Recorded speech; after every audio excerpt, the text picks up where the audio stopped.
ومن يضلله فلا هادي له ونشهد أن لا إله إلا الله وحده لا شريك له وأشهد أن سيدنا وحبيبنا ومولانا محمدا عبده ورسوله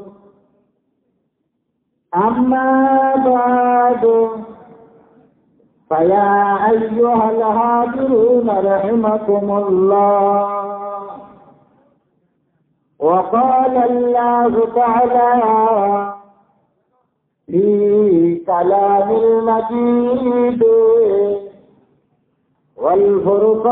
والفرقان الحميد إن الله وملائكته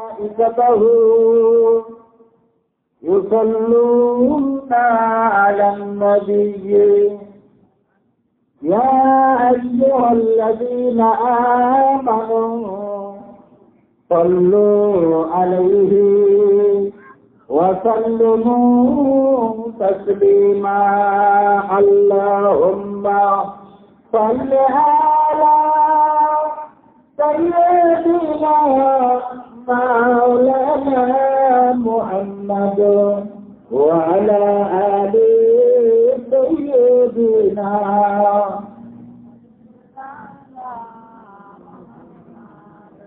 فبعد مدينة ركن أجد سلام برخا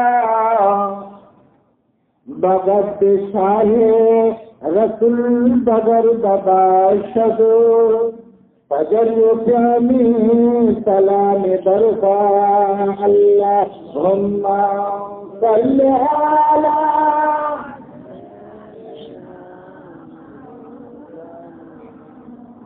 وعلى آل سيدنا بشفقنا سورة مثالي نماز گزارو سلام برکا بابا جبریل گاہ گزر کن بابا جبریل گاہ گبیشا صلاة ربي على نبي صلاة ربي على محمد اللهم صل على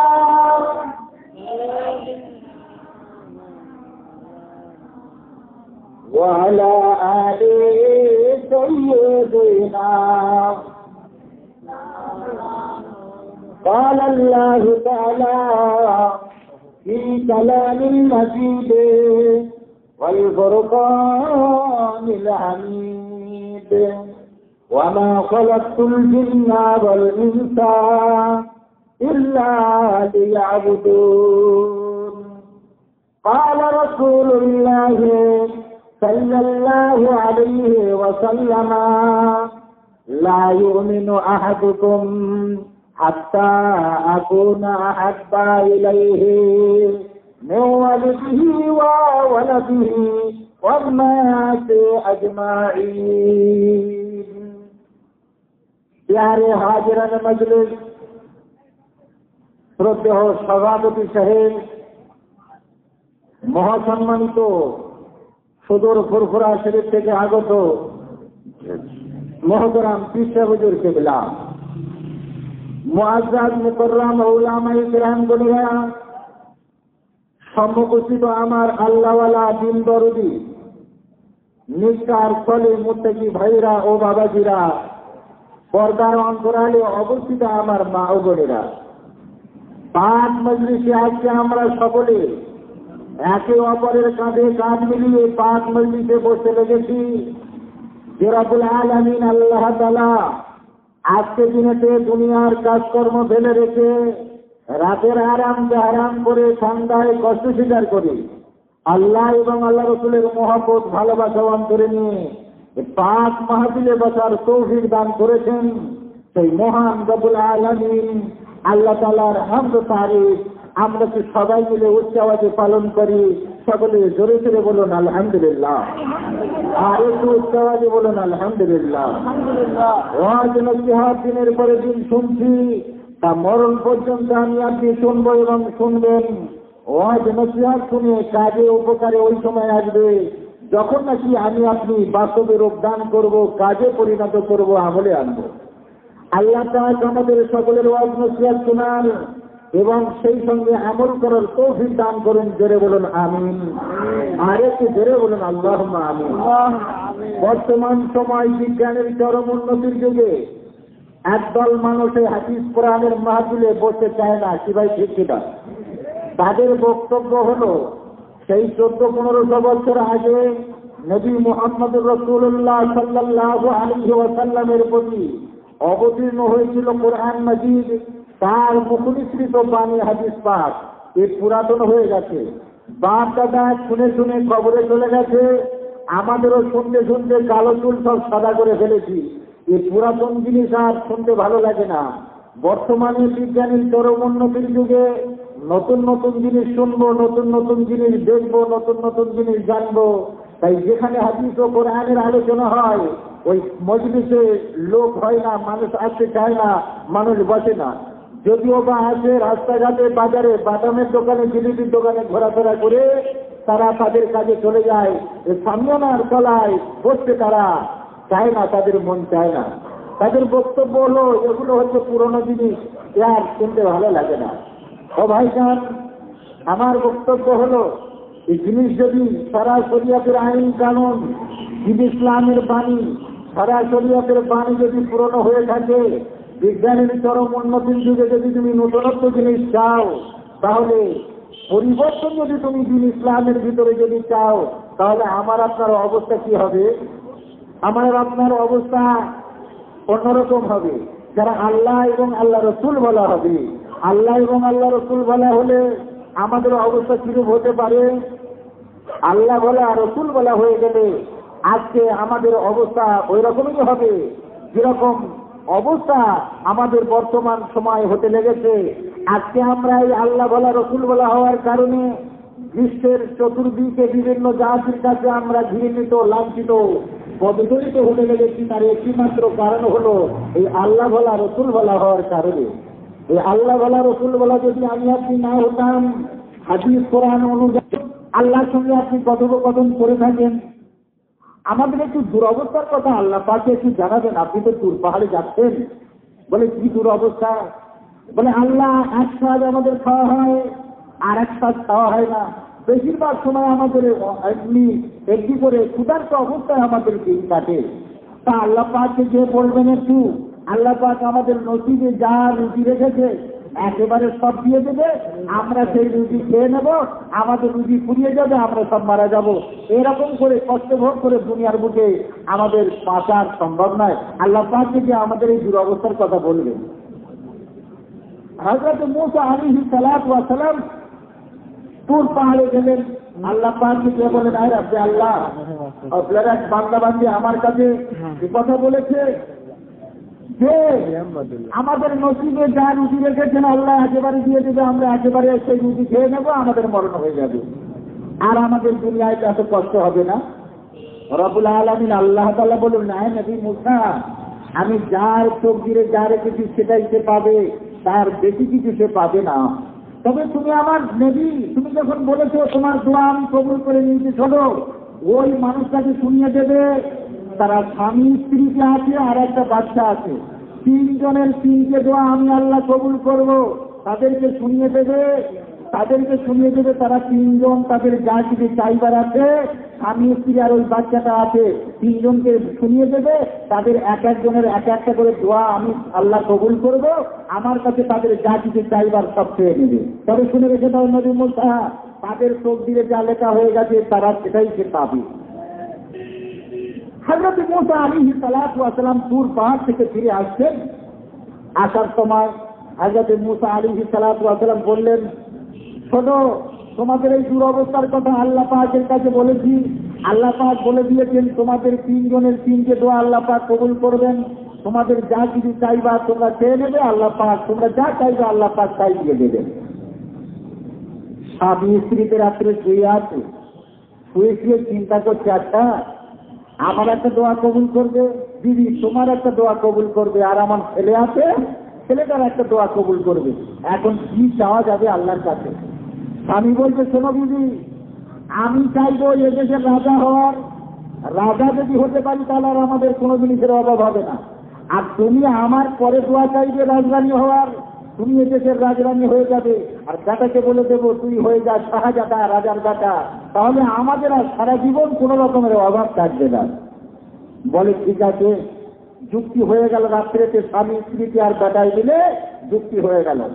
পরের দিন সকালবেলা উঠে স্বামী গেছে গোসল করতে ঝর্ণার পানিতে, দিদি দাঁড়িয়ে দাঁড়িয়ে চিন্তা করছে, এই খাওয়া হয়নি, চোখ মুখ সব ঢুকে গেছে, আমার দেখতে বিক্রি হয়ে গেছে।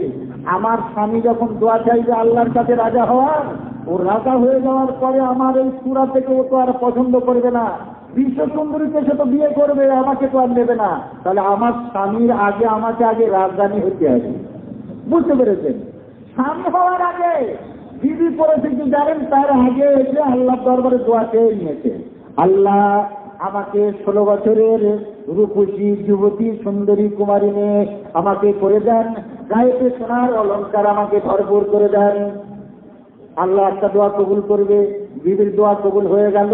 16 বছরের সুন্দরী যুবতী মেয়ে ছেলে হয়ে গেল, রাস্তার পাশে দাঁড়িয়ে আছে। ওই দেশে যে রাজার ছেলে ছিল, ওনার দিকে সোয়ার হয়ে যেতে যেতে দেখে এত সুন্দরী যুবতী মেয়ে, সে জোর করে ধরে ওনার দিকে তুলে দিয়ে চলে গেল।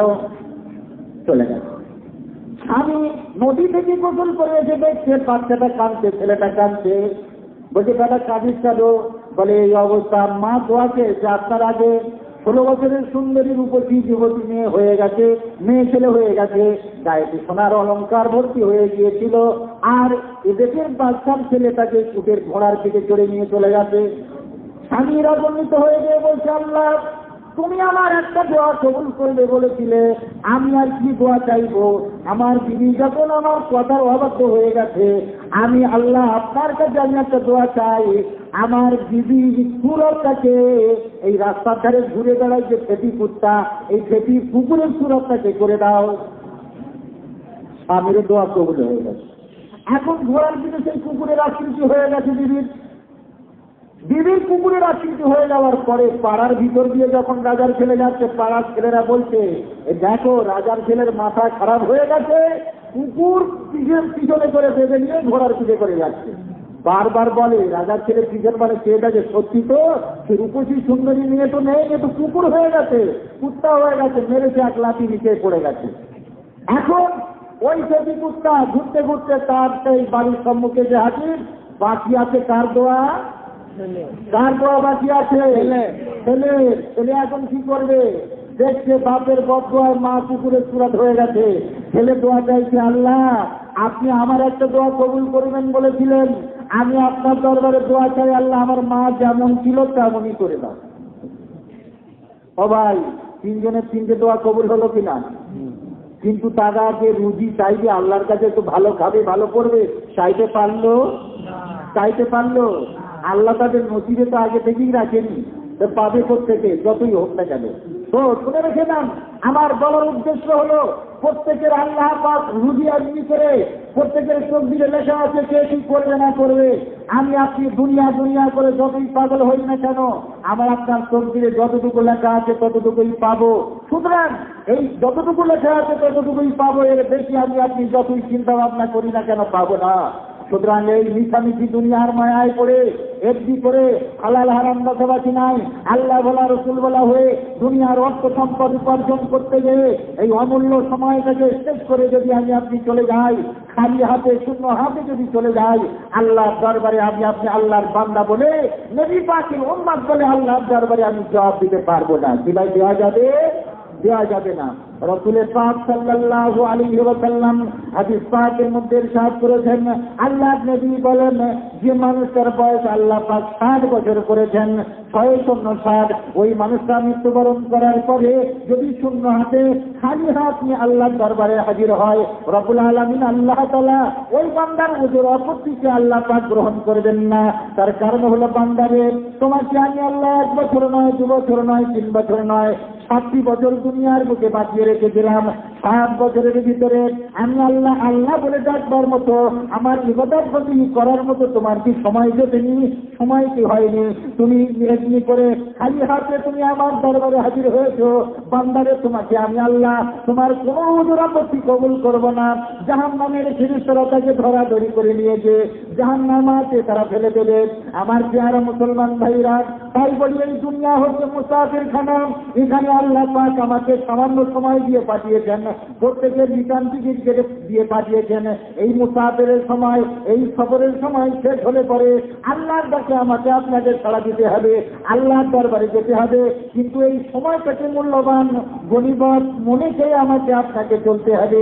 দিন দুনিয়ার বাদশাহ রাসূল আরবি সাল্লাল্লাহু আলাইহি ওয়াসাল্লাম হাদিস পাকের মধ্যে ইরশাদ করেছেন, আল্লাহর নবী বলেন, বাদিরু বিল আমাল, তোমরা নেকির কাজে জলদি করো, নেকির কাজে জলদি করো। যে সময়টা তোমার সম্মুখে আছে, এই সময় যা কিছু করণীয় আছে, নেকির কাজ করণীয় আছে, তুমি করে নাও। কালকে করবে বলে খবরদার ছেড়ে দিও না, রেখে দিও না। আল্লাহর ডাক আসলে পরে আল্লাহর ডাকে আমাকে আপনাকে সাড়া দিতে হবে। আজকে আমি আপনি ওয়াজ শুনে একটু মনটা নরম হয়ে গেল। আমি আপনি চিন্তা ভাবনা করছি, যাক আজকে যাচ্ছে যাক, কাল থেকে একেবারে নামাজ ধরবো আর মরণ পর্যন্ত নামাজ ছাড়বো না। ও ভাই, এই কাল সময় যদি রাতটুকু যদি আমার আপনার না পার হয়, তাহলে কি করবেন? রাতটুকু যে আমি আপনার পার হবে, কালকে যে আমি আপনি জেগে থাকবো, এই সময়টুকু তো আমি আপনি আল্লাহ পাক আমাকে আপনাকে নাও দিতে পারি। তাই রাসূল পাক সাল্লাল্লাহু আলাইহি ওয়াসাল্লাম আল্লাহ নবী হাদিস পাকের মধ্যে ইরশাদ করেছেন, আল্লাহ নবী বলেন, যত আমার আপনার বয়স বাড়তে লেগেছে, দুনিয়া তত আমার আপনার কাছ থেকে দূরে সরে যেতে লেগেছে। যত আমার আপনার বয়স বাড়তে লেগেছে, পরকাল আখিরাত তত সম্মুখের দিকে অগ্রসর হতে লেগেছে। আল্লাহ নবী বলেন, ইযা আসবাহতা ফালা তানতাজিরুল মাসাআ, যখন তুমি সকালবেলা ঘুম থেকে উঠবে, সকালবেলা যা কিছু করণীয় আছে তুমি করে নাও। সন্ধ্যার সময় করবো বলে খবরদার তুমি অপেক্ষায় করো না। ইযা আমসাইতা ফালা তানতাজিরুল সাবাহ, যখন তোমার সম্মুখে সন্ধ্যার সময় উপস্থিত হলো, সন্ধ্যার সময় যা কিছু নেকির কাজ আছে তুমি করে নাও। সকালবেলা করবো বলে খবরদার তুমি অপেক্ষা করো না। কারণ হলো, এখন আল্লাহ পাক আমাকে সুস্থ সবল রেখে দিয়েছে, নেকির কাজ করবার শক্তি সময় আছে। আল্লাহ পাক পরে হয়তো এই সময়টা নাও দিতে পারে। সংসারে বাড়ির ভিতরে কারো হয়তো অসুখ হয়ে যেতে পারে, তাকে নিয়ে হাসপাতালে ছুটাছুটি করতে হবে, ওটা না করো। কারো হয়তো এমন বিপদ হয়ে গিয়েছে, সেই দিকে আপনাকে ছোটাছুটি করতে হবে। আর আপনি এই সময়টা পাবেন না, যে সময়টা আপনার সম্মুখে আছে, এই সময়টা গনিমত মনে করে এই সময়টা যদি করণীয় আছে করে নাও। এই সময়টা আর পরবর্তীতে আর আপনি পাবো না। যে সময়টা আমার আপনার চলে যাচ্ছে, অতিবাহিত হয়ে যাচ্ছে, এই সময়টা আর আপনি মরজগতে আর দ্বিতীয়বার ঘুরে পাবো না। আর পাওয়া যাবে কি ভাই? পাওয়া যাবে? পাওয়া যাবে না। ও ভাইজান, লক্ষ্য করুন। তাই বলি, কেবলমাত্র দুনিয়ার অর্থ সম্পদ উপার্জন করতে গিয়ে শুধু দুনিয়াদার হলে হবে না, দুনিয়াদারি কাজ কারবার করতে হবে দিনদারির ভিতর দিয়ে। সারা শরিয়াতের আইন কানুন মেনে যদি আপনি আল্লাহ এবং আল্লাহ রাসূলের হুকুম মোতাবেক চলতে পারি, তাহলে আমার আপনার জীবনের, আমার আপনার দুনিয়া এবং আখিরাত সুন্দর হবে। ও ভাইজান, লক্ষ্য করুন, কেবলমাত্র শুধু ওয়াজ করলে হবে না, শোনার সাথে সাথে আমাকে আপনাকে আমল করতে হবে, কাজে লাগাতে হবে। আমরা মুসলমান, প্রত্যেকের বুকে হাত দিয়ে আপনি চিন্তা করুন, আমার আপনার জীবনে যত ওয়াজ, যত নসিহত, যত মিলাদের মাহফিলে গেছি, যদি প্রত্যেক মাহফিল থেকে একটা করে উপদেশ, একটা করে নসিহত যদি আমার আপনার জীবনে বাস্তবায়িত করতাম, আর আমার আপনার ওয়াজ শোনা লাগতো না, আমরা এক একজন ওয়াজ হয়ে যেতাম, বক্তা হয়ে যেতাম। ঠিক কিনা? কিন্তু আমি আপনি সেটা না করে কেবলমাত্র তুই কানাকে শুনি আর শোনার পরে যে যার করে যাই, আবার যেমন ছিলাম তেমনই রয়ে গেলাম। আমি আপনি ওয়াজ নসিহত করলাম, কিছু সময়ের জন্য শোনার পরে একটু মনে একটু পরিবর্তন আসলো বটে, কিন্তু ওয়াজের মাহফিল ছেড়ে যাওয়ার পরে সাথে সাথে আমি আপনি যা ছিলাম তাই হলাম। এটা করলে চলবে না, আমাকে আপনাকে পরিবর্তন হতে হবে। ও ভাইজান, পরিবর্তন আমার আপনার ওই সময় আসবে যখন নাকি আল্লাহ পাক আমাকে আপনাকে ওই সময় পরিবর্তন করবেন, যখন নাকি আমি আপনি পরিবর্তন হওয়ার চিন্তা ভাবনা করব। রব্বুল আলামিন আল্লাহ তাআলা পাক কালাম কোরআন মাজিদে ইরশাদ করেছেন, লা ইউগাইয়িরু মা বিকওমিন হাত্তা ইউগাইয়িরু মা বিআনফুসিহিম। আল্লাহ পাক ওই কওমকে, ওই জাতকে পরিবর্তন করেন না যত সময় পর্যন্ত তারা নিজেরা না পরিবর্তন হওয়ার চিন্তা ভাবনা করে। নিজেরা না পরিবর্তন হওয়ার চিন্তা করে, আমাকে আপনাদের আগে পরিবর্তন হওয়ার চিন্তা করতে হবে। রাসূল পাক সাল্লাল্লাহু আলাইহি ওয়াসাল্লাম হাদিস পাকের মধ্যে ইরশাদ করেছেন, যে মানুষটা আল্লাহ পাক বলেন, যে মানুষটা আল্লাহর দিকে এক দেবতা দিয়ে যায়, আর রব্বুল আলামিন আল্লাহ তাআলা ওই বান্দার দিকে এক হাত আগিয়ে যায়। যে মানুষটা আল্লাহর দিকে এক হাত আগিয়ে যায়, রব্বুল আলামিন আল্লাহ তাআলা তার দিকে, আল্লাহর রহমত তার দিকে এক পাও আগিয়ে যায়।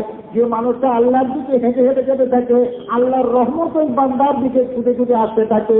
একবার জোরে বলুন সুবহানাল্লাহ। সুবহানাল্লাহ। আমাকে আপনাকে পরিবর্তন হতে হবে। তার কারণ হলো রব্বুল আলামিন আল্লাহ তাআলা আমাকে আপনাকে জ্ঞান বুদ্ধি বিবেক সম্পন্ন করে পাঠিয়েছেন, আশরাফুল মাখলুকাত করে পাঠিয়েছেন, সর্বসৃষ্টির সেরা করে পাঠিয়েছেন। আমাদের জ্ঞান বুদ্ধি বিবেক দিয়েছেন, আমরা দুনিয়ার ভালো মন্দ বিচার করতে পারি, ব্যবসা করি, চাকরি করি, কাজ কারবার করি, এর ভালো মন্দ লাভ লস আমরা বুঝি। কিন্তু আমরা মুসলমান, হায়রে মুসলমান, আমার আপনার জীবনের অমূল্য সম্পদ থেকে আমরা বুঝতে পারলাম না, এর ভিতরে ভালো মন্দ আমরা বুঝতে পারলাম না, সেটা আমরা বুঝলাম না, এটা আমরা হেলায় হারিয়ে দিচ্ছি, দুনিয়ার স্রোতে আমরা গা বাঁচিয়ে দিচ্ছি। ও ভাইজান, তাই বলবো, আমাকে আপনাকে একটু পরিবর্তন হওয়ার চিন্তা ভাবনা করতে হবে। আমি আপনি যদি নিজে পরিবর্তন হওয়ার চিন্তা ভাবনা করি, আল্লাহ পাক ওই কওমকে, ওই জাতকে আল্লাহ পাক পরিবর্তন করে দেবেন। একবার ছেড়ে ছেড়ে বলুন সুবহানাল্লাহ। ও ভাইজান, লক্ষ্য করুন, বসরার দুটি একজন সুদখোরবাজ করত। সুদখোরটার নাম হলো হাবিবে আজমি। এই হাবিবে আজমি মস্ত বড় সুদখোর ছিল। বসরার সব থেকে ধনী মানুষ ছিল। গ্রামের মানুষেরা অভাবে পড়ে যখন তার কাছে কোনো জিনিস ধার চাইতে যেত, কর্জ চাইতে যেত, বিনা সুদে কাউকে এক পয়সা ধার দিত না, এবং সুদের টাকা দিতে দেরি হলে পরে একদিন করে সুদ লোকটা গ্রহণ করত। একদিন করেছে কি জানেন, সকালবেলা বেরিয়েছে সুদের টাকা আদায় করবার জন্য, ঘর থেকে বেরিয়েছেন সুদের টাকা আদায় করবেন বলে, এমনি করে গেছেন একজনের বাড়িতে যে উপস্থিত, ভাই আমি আপনাকে সুদের বাবদ এত টাকা দিয়েছিলাম, এই মাসের সুদের টাকাটা আমাকে দিয়ে দিন, আসল টাকা নয়, সুদ যেটা হয়েছে সেই টাকাটা আমাকে দিন, সুদ যেটা হয়েছে সুদের টাকাটা আমাকে দিন। গেছে, বাড়িতে পুরুষ মানুষটা নাই, মহিলা বলছে, শোনো ও হাবিবে আজমি, আমার তো দেওয়ার মতো কোনো টাকা পয়সা নেই, তো আমার কাছে আছে কিছু খাসির গোস্ত আছে, এইটা যদি সুদের টাকা বাবদ আপনি নিতে পারেন তাহলে আমি দিতে পারি, আমার কাছে কোনো রকমের টাকা পয়সা নাই। হাবিবে আজমি চিন্তা করলেন, যেটা আছে সেটাই ভালো, ওই খাসির গোস্তটা ওই মাসের সুদের টাকা বাবদ নিয়ে চলে আসলেন। বাড়িতে এসে বিবিকে বলছে, বিবি শোনো, এই খাসির গোস্তটা রান্না করে আমি নাস্তা করব। বিবি রান্না করলেন, রান্না করে হাঁড়িতে এমনি করে ঢাকনা দিয়ে রেখেছেন, নাস্তা করবেন বলে বসেছেন। বিবি এবারে হাঁড়ির ঢাকনাটা খুলে দেবেন, দেখছেন কি জানেন, সেই খাসির গোস্ত রান্না করা আছে, কিন্তু সেই গোস্তে পরিবর্তন হয়ে রক্তেতে পরিবর্তন হয়ে গেছে, গোস্ত নাই, হাড়ির ভিতরে সব রক্তে পুড়ে ভর্তি হয়ে গেছে। বিবি বলছে, শোনো, বিবি ছিল কিন্তু আল্লাহর আবেদা জাহেদা বান্দি। বিবি বলছে, শোনো, তোমাকে অনেক দিন থেকে বলছি এই সুদের কারবার আর করো না, দেখো তোমার সম্মুখে তুমি নিজে হাতে খাসির গোস্ত নিয়ে আসলে, আমি নিজে হাতে রান্না করলাম তোমার সম্মুখে, সেটা পরিবর্তন হয়ে দেখো সব রক্তে পরিবর্তন হয়ে গেছে। যদি আজকে সুদের টাকার বাবদ গোস্তটা যদি আজকে দুনিয়ার বুকে রক্তে পরিবর্তন হতে পারে, তাহলে আমার আপনার মরণের পরে কি অবস্থা হবে একবার চিন্তা ভাবনা করো। হাবিবে আজমির জ্ঞানের চোখ খুলে গেল, এমনি করে মনে চিন্তায় পড়ে গেলেন। ওই সময় চিন্তা ভাবনা করতে লাগলেন, হায় রে, তাহলে আমার মরণের পরে আমার অবস্থা কি হবে? এই না চিন্তা ভাবনা করে নিজের নিজের আত্মসমালোচনা করলেন, করে চিন্তা ভাবনা করতে লাগলেন এই জামানায় এই দেশে যে আল্লাহর বড় বুজুর্গ বান্দা আছে আমি তার কাছে যাব, যে আমি তওবা করব, তিনি যা বলবেন আমি তাই শুনবো। ওই সময় বাসরার বুকে ছিলেন হযরত হাসান বসরি রহমাতুল্লাহ আলাইহি। হযরত হাসান বসরি রহমাতুল্লাহ আলাইহির কাছে গেলেন, যে বলতে লাগলেন, ও হযরত হাসান বসরি রহমাতুল্লাহ আলাইহি, আমি এই পাপের কাজ করি, এই অন্যায় কাজ করি, আমার জীবনে আজকে এমন এমন ঘটনা ঘটেছে, হুজুর এখন আমি তওবা করতে চাই, এই সুদের কারবার আর করবো না, সুদের টাকা কবর যাকে যা দিয়ে দিলাম সব আমি আল্লাহর রাস্তায় মাফ করে দিলাম। এমনি করে সব কিছু মাফ করে দিয়ে তিনি করেছেন কি জানেন, মাফ করে দিলেন আর হাসান বসরি রহমাতুল্লাহ আলাইহির হাতে তওবা করলেন। তওবা করে হুজুর সব কিছু সবকাদি দিয়ে ফেরত দিলেন। হযরত হাসান বসরি রহমাতুল্লাহ আলাইহি বাড়িতে চলে এসে যা কিছু ছিল সব আল্লাহর রাস্তায় দান করে দিলেন। বিবিকে দান করে দিয়ে তিনি বললেন, বিবি আমি চলে যাচ্ছি, যা কিছু ছিল ঘরেতে সব কিছু দান করে দিলেন। বিবি বলছে, সব তো দান করে দিলে, এবারে আমরা খাবো কি, রান্না করবো কি? একটি করে চলে গেলেন হাসান বসরি, হযরত হাবিবে আজমি চলে গেলেন, যে নদীর কিনারায় একটা লতা পাতা দিয়ে একটা ঝুবড়ি ঘর তৈরি করলেন। ঝুবড়ি ঘর তৈরি করে ওইখানে আল্লাহর ইবাদত বন্দি করতে লাগলেন।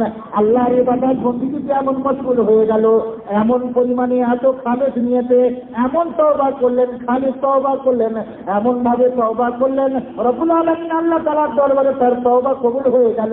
ওই পুকুরের ঘরে বসে আল্লাহর ইবাদত বন্দি করে রব্বুল আলামিন আল্লাহ তাআলা করেছেন কি জানেন, ফেরেশতাকে পাঠিয়ে দিয়েছেন, যাও ফেরেশতা চলে যাও হাবিবে আজমের ঘরেতে চলে যাও, যে এই গোস্ত আর এই আটা আর এই খাসির গোস্ত নিয়ে যে আর এই সিদ্ধ হাম দিয়ে তারা বিবিকে দিয়ে বলো এইগুলো রান্না করতে বলো, আর এই টাকা নিয়ে খরচ করতে বলো, আর আশেপাশের মেহমানদের দেখে তাদেরকে করে মেহমানদারি করতে বলো। হযরতে হাবিবে আজম রহমাতুল্লাহ আলাইহি ইবাদত বন্দি করে সকালবেলা বাড়িতে ফিরে এসে দেখছেন কি জানেন, ঘরেতে কিছুই ছিল না, সব আল্লাহর রাস্তায় দান করে দিয়েছেন, কিন্তু ঘরের ভিতর থেকে ফকির মিসকিন এতিমেরা তারা খাওয়া দাওয়া করে পার হচ্ছে। হাবিবে আজমি চিন্তায় পড়ে গেছে, আমার তো ঘরে তো আমি কিছুই রাখলাম না, সবই তো দান করে দিয়েছিলাম, আমি তো কোনো টাকা পয়সা কিছু নিয়ে আসিনি, তেমন করে আমার ঘর থেকে এই সমস্ত ফকির মিসকিন এতিমরা খেয়ে বেরিয়ে যায়। হাবিবে আজমি ঘরের ভিতরে প্রবেশ করলেন, বিবি দেখে বলছে, শোনো, ও আমার স্বামী তুমি যে মনিবের কাজ করতে লেগেছ, সেই মনিব লোক পাঠিয়েছিল, এই আটা আর 300 দিরহাম আর এই গোস্ত দিয়ে পাঠিয়েছে, আর ওই মনিব বলে দিয়েছে যে মনিবের কাজ করতে আরো বেশি করে করতে বলবে, আরো বেশি বেশি করে এরকম আল্লাহ কাজ রুজি দান করবে। একবার ধরে ধরে বলুন সুবহানাল্লাহ, আর একটু ধরে বলুন সুবহানাল্লাহ। হাবিবে আজমি ওই সময় বলেছিলেন, বিবিরে আমি অন্য কোনো কাজ করিনি, আমি আল্লাহ তাআলার দরবারে এমনি করে নদীর কিনারায় বসে পুরো ঝুপড়ি ঘরে আল্লাহর নাম জপমালা করি, আল্লাহর ইবাদত বন্দেগী করি, আল্লাহ তাআলা করে থেকে গায়বী খানা আমাদের জন্য পাঠিয়েছেন। একবার ধরে বলুন সুবহানাল্লাহ। তাই বলতে চাই, আল্লাহ পাকের দরবারে আমাকে এমনি করে পরিবর্তন হতে হবে, আস্তে আস্তে নিজে দিগকে পরিবর্তন হওয়ার চিন্তা ভাবনা করতে হবে, তাহলে আল্লাহ পাক আমার দিগকে পরিবর্তন করবেন। জোরে সরে বলুন সুবহানাল্লাহ। আমার প্রিয় মুসলমান ভাইরা, তাই সংক্ষেপ করলাম, আমাকে আপনাকে এমনি করে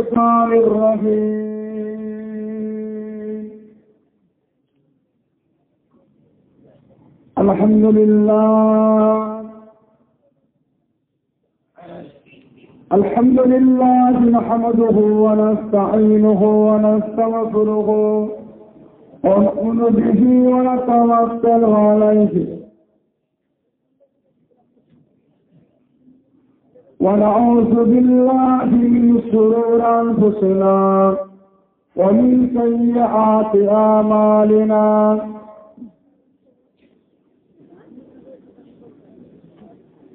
من يهده الله فلا مضل له ومن يضلله فلا هادي له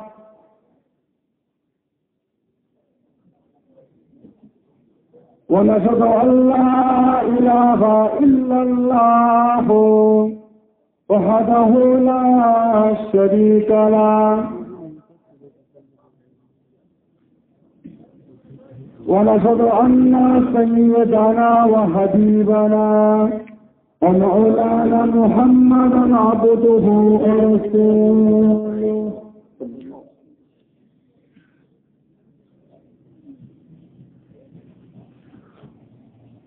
أما بعد فيا أيها الحاضرون رحمكم الله.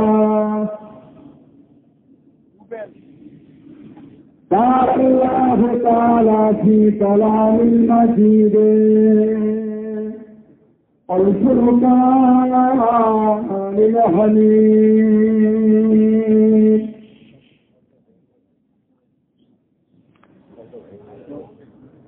إن الله وملائكته يصلون على النبي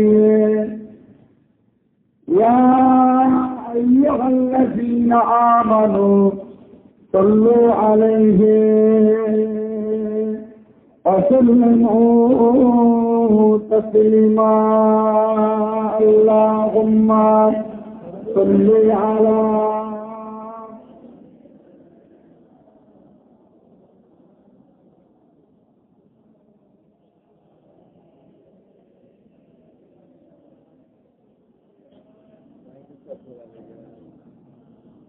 اللهم صل على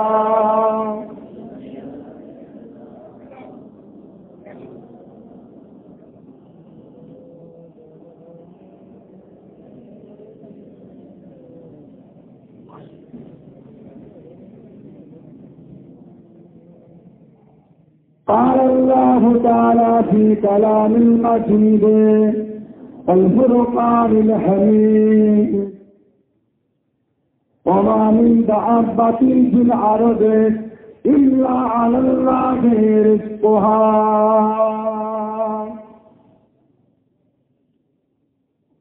وقال الله تعالى أيضا في كتابه مخبرا آمرا وأما من خاف مقام ربه ونهى النفس عن الهوى فإن الجنة هي المأوى. قال رسول الله صلى الله عليه وسلم رسول قلبه معلق في المساجد. وقال النبي صلى الله عليه وسلم سب النشا في عبادة ربي. प्यारे हाजरानी मजलिस, আমার দিনদার ইমানদার নেককার আল্লাহওয়ালা দাসগণেরা, আমার ভাইরা, আলিম উলামায়ে কেরাম, হাফিজে কোরআন, আল্লাহ তার হাজি বান্দাগণেরা, পর্দার আড়ালে অবস্থিত আমার মা ও বোনেরা, আল্লাহকে মনে ইবাদুর রহমান, আল্লাহ তাআলার মকবুল বান্দাগণেরা,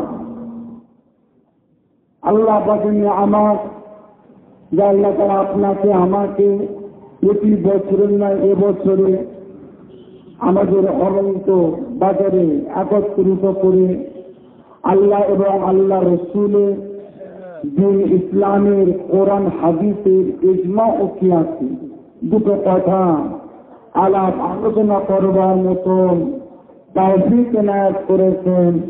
সকলে বলুন আলহামদুলিল্লাহ। ঘুরে বলেন না আলহামদুলিল্লাহ। আল্লাহ পাক এই সময়ে কিছু মানুষকে রোগ দিয়ে বিমার দিয়ে নার্সিং হোমে হসপিটালে শুয়ে রেখে দিয়েছেন। কিছু মানুষ যারা শয়তানি ধোঁকায় করে বাজে জায়গায় বসে আছে, বাজে কাজে লিপ্ত আছে, আল্লাহ পাক আপনাকে আমাকে ওই সব দিক থেকে হেফাজত করে বৃহস্পতির বাগানে বসার সুযোগ করে দিয়েছে। তাই আমরা সকলে মিলে আমাদের আল্লাহ পাকের প্রশংসা করি। বলুন সকলে আলহামদুলিল্লাহ। আল্লাহ পাক আপনাকে আমাকে বড় নিয়ামতের হাত দায় করে দুনিয়ার জমিনে পাঠিয়েছেন। এমন একটা নদীর উম্মত করে দুনিয়ার বুকে পাঠিয়েছে যে নদীর সার সহকার যে নবীর উম্মাতিদের স্থান সহকার বর্ণনা করতে যে আমার আপনার নবী, দয়ার নবী, নূর নবী জনাবি মুহাম্মদুর রাসূলুল্লাহ সাল্লাল্লাহু আলাইহি ওয়াসাল্লাম, আমার আপনার নবী বলেন, ইন্নাল জান্নাতা হুররিমাত আলাল আমবিয়ায়ে হাত্তা তাদখুলাহা ওয়া উম্মতি আলাল উমামি হাত্তা তাদখুলাহা উম্মতি। যে নবীর সামনে আমার আল্লাহ পাক নিজে বলেন, লা তাদখুলা জান্নাতা হাত্তা ইয়াদখুলু হাবিবি ওয়া উম্মাতুহু। লা তাদখুলা জান্নাতা, আমি আল্লাহ পাক কাউকে আমার দয়ার জান্নাতের ভিতরে প্রবেশ করতে দেব না কতক্ষণ না হাবিবি ও উম্মাতুহু, যতক্ষণ না পর্যন্ত আমি আল্লাহ পাক আমার আখিরি জামানার নবীকে এবং ওনার উম্মাতিদিগকে আমার দয়ার জান্নাতে প্রবেশ না করায় আমি আল্লাহ পাক ততক্ষণ পর্যন্ত কোন নবী রাসূল পয়গম্বর দিগকে জান্নাতের চৌকাঠ রক্ষাতে দেব না। ধরে বলুন সুবহানাল্লাহ, ধরে বলেন না সুবহানাল্লাহ, সুবহানাল্লাহ। সেজন্যই তো প্রতিটা নবী আলাইহিস সালাম বলেরা আল্লাহ পাকের দরবারে দোয়া চেয়েছিলেন। কি দোয়া? আল্লাহ পাক আমাদের নবী রাসূল পয়গম্বর না করে যদি আপনার আখিরি জামানার নবীর উম্মতকে দুনিয়ার বুকে পাঠাতেন, আমাদের জীবনটাকে আমরা বড় ধন্য মনে করতাম। আল্লাহ পাক কোন নবীর দোয়া কবুল করেছিলেন? ঈসা আলাইহিস সালাম।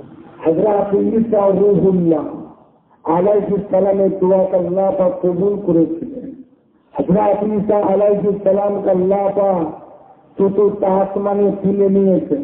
উনি আবার দুনিয়াতে আসবেন। এবার যখন দুনিয়াতে আসবেন, নবী রাসূল পয়গম্বর হয়ে আসবেন না, আমার আপনার মতো আখিরি জামানার নবী উম্মত হয়ে দুনিয়ায় আসবেন। ধরে বলুন সুবহানাল্লাহ। মানুষের কাছে কথাটাই রয়ে যেত, আখিরি জামানার নবীর উম্মাতিদের কাছে এই কথাটাই রয়ে যেত যে প্রতিটা নবী দোয়া চাইলেন, এই নবীর উম্মাতের আশা করলেন, তারও দোয়া আল্লাহ পাক কবুল করলেন না। একটা আল্লাহ পাক প্রমাণ রেখে দিলেন, একটা আল্লাহ পাক প্রমাণ রেখে দিলেন। দেখো, আমি আল্লাহ পাক ইচ্ছা করলে প্রতিটা নবীর দোয়াকে কবুল করতে পারতাম, আর প্রতিটা নবীকেই এই আখিরি জামানার নবীর উম্মত করে আবার দুনিয়ায় পাঠাতে পারতাম, পারতেন না? কিন্তু আল্লাহ একটা রেখে দিলেন, দুনিয়াতে আসবেন, এই নবীর উম্মত হয়ে আসবেন। কোথায় আসবেন? মক্কা শরীফে না মদিনা শরীফে? মক্কাতেও না, মদিনাতেও না, আর ভারত বাংলাদেশেও না। কোথায়? জেরুজালেম, বাইতুল মুকাদ্দাস, মসজিদুল আকসা, যেটা ছিল মুসলমানদের আগের কিবলা। মুসলমান আগে আল্লাহ তাদের এই কাবার দিকে ফিরে নামাজ পড়তেন না, বাইতুল মুকাদ্দাসের দিকে ফিরে নামাজ পড়তেন। আমার আপনার নবী দশজনা সাহাবাকে দিয়ে বাইতুল মুকাদ্দাসের দিকে ফিরে নামাজ পড়তেন। আসরের নামাজ 2 রাকাত নামাজ হয়ে গিয়েছে, 2 রাকাত নামাজ বাকি।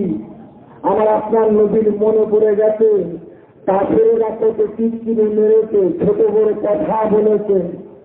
নবী আমার মনে মনে একবার মনে করলেন, আল্লাহ পাক যদি কাবাটাকে যদি কিবলা বানিয়ে দিতেন, আমি নবী খুব খুশি হয়ে যেতাম। অন্তর্যামী আল্লাহ পাক নবীর দোয়াকে কবুল করলেন।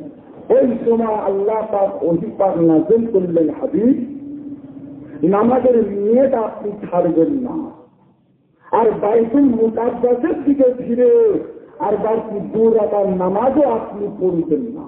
মুখটা আপনার ঘুরিয়ে দিন, আমার কাবার থেকে মুখটা করে আর 2 রাকাত নামাজকে পড়ুন, আমি আল্লাহ পাক আজ থেকে আমার কাবাটাকে কেবলা বানিয়ে দিলাম। ধরে বলুন সুবহানাল্লাহ। মুসলমান কাকে চিন্তা করে? কাবাকে?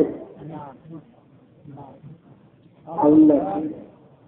মুসলমানের উদ্দেশ্য যদি ওটাই থাকতো কাবাকে সেজদা করা, তাহলে প্রথমে সেজদা করতে জেরুজালেম বাইতুল মুকাদ্দাসকে, তাহলে ওখান থেকেও তারা মুখটা ঘোরাতে পারত না। মুসলমান কাবার দিকে ফিরে আল্লাহকে সেজদা করে, কাবাকে সেজদা করে না। এটাও আল্লাহ পাক তার একটা প্রমাণ রেখে দিলেন। সেই জায়গায় হযরত ঈসা আলাইহিস সালাম ফেরেশতাদের তাদের উপরে ভর দিয়ে নামবেন। তখন দুনিয়াতে কে রাজত্ব করবে?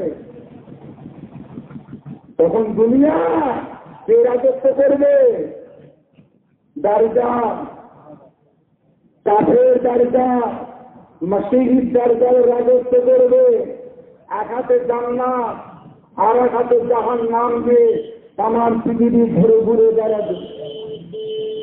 আমার আপনার ঘরের সম্মুখে আসবে, আপনাকে আমাকে ধরবে, আপনাকে আমাকে ধরে দারজার সর্বপ্রথমে কবরস্থানে নিয়ে যাবে। কবরস্থানে নিয়ে গিয়ে আপনার 14 বছরের দাদু, আমার 16 বছরের দাদুকে কবর থেকে জিন্দা করে তুলবে। তুলে আপনার সাথে আমার সাথে কথা বলাবে। কথা বলা যখন হয়ে যাবে, দারজাল আবার হুকুম করবে, যাও কবরের ভেতরে চলে যাও। দারজালের হুকুমে উনি আবার কবরের ভেতরে চলে যাবে। আপনাকে আমাকে দারজাল বলবে, এই আমার পাওয়ার, আমার শক্তি দেখেছ, তুমি আমাকে এবার খোদা বলে মেনে নাও, মানবেন?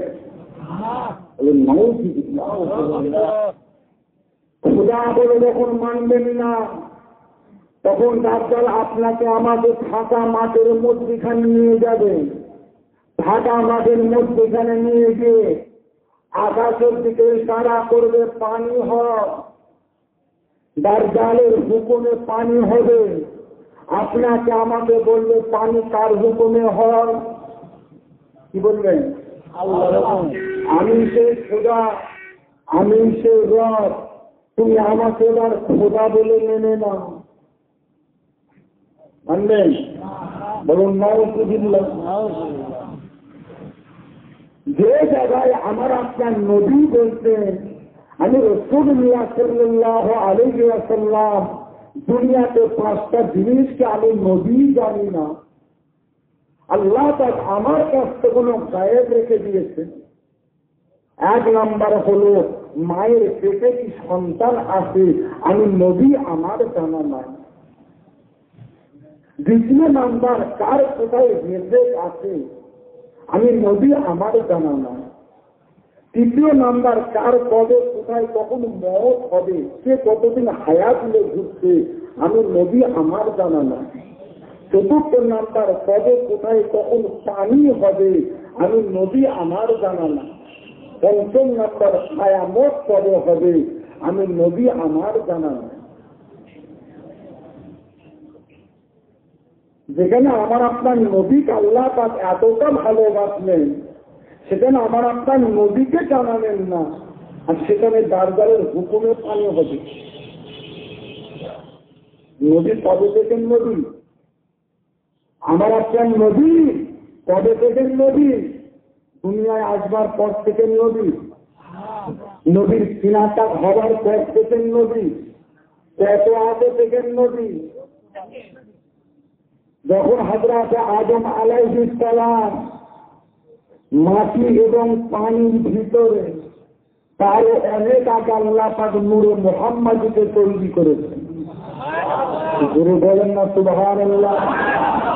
আনসাবরি ক্বালা কুনতু ইয়া রাসূলুল্লাহ সাল্লাল্লাহু আলাইহি ওয়াসাল্লাম بأبي أنت وأمي أخبرني عن أول شيء خلق الله تعالى قبل الأشياء قال يا جابر إن الله تعالى قد خلق قبل الأشياء نور نبيك من نوره فجعل ذلك النور يضر بالقدرة حيث قال الله تعالى ولم يكونوا في ذلك الوقت لهم ولا كلام ولا جنة ولا نار ولا سماء ولا أرض ولا شمس ولا قمر ولا جني ولا إنسي فلما أراد له تعالى أن يخلق الخلق قسم ذلك النور أربعة أجزاء فخلق إلى آخر الحديث.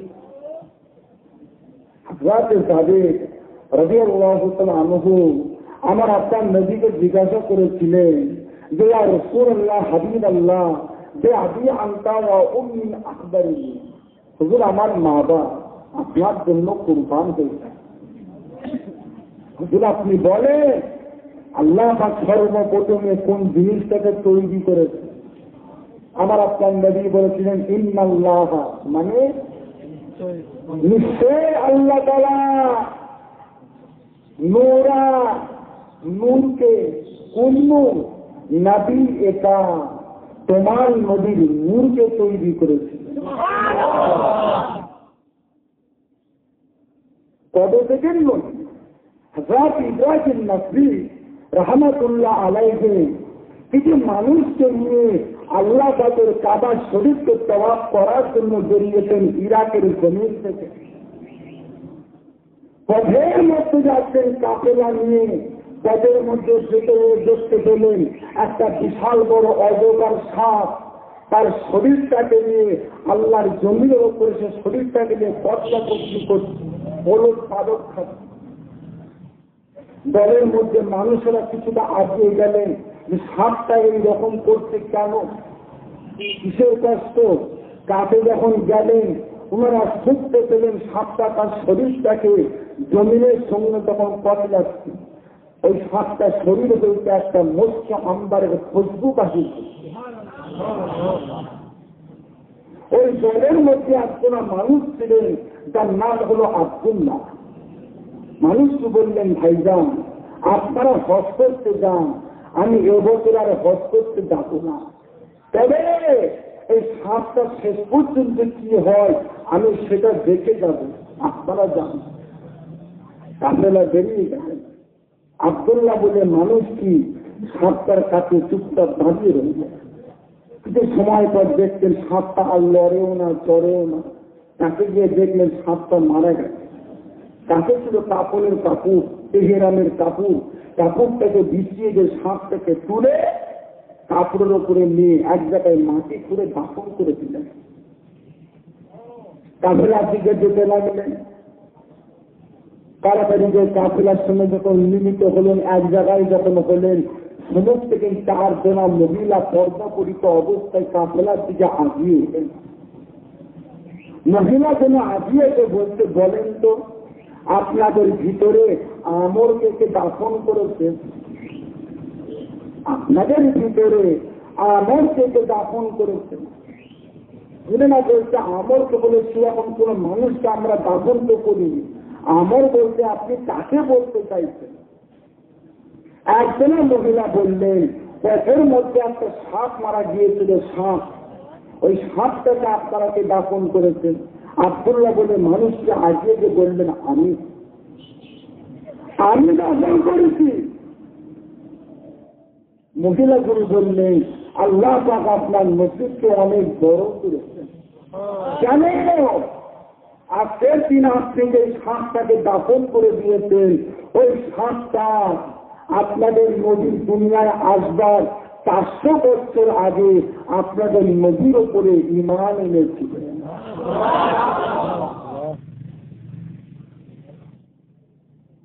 দলের মধ্যে মানুষেরা অবাক হয়ে গেল। কেন না একটা সাপ সে আবার 400 বছর কেমন করে বাঁচে? হায়াত তো পেতে পারে, 100 বছর হায়াত কেমন করে থাকে? মক্কা শরীফে গেলেন, আল্লাহ তাদের কাবা শরীফকে তওয়াফ করলেন, হজের আরকান হুকুমগুলোকে পালন করে মদিনায় গেলেন। মদিনা শরীফের গভর্নর ছিলেন আমিরুল মুমিনিন হযরত ওমর ফারুক রাদিয়াল্লাহু তাআলা আনহু। তিনি বললেন হুজুর পথের মধ্যে আমরা একটা সাপকে দাফন করে দিয়ে এসেছি। কিছু মহিলা বলল ওই সাপটা নাকি আমাদের নদীর উপর নাকি ঈমান এনেছে, তাও নবী দুনিয়া আসবার 400 বছর আগে কথাটা কি সত্য?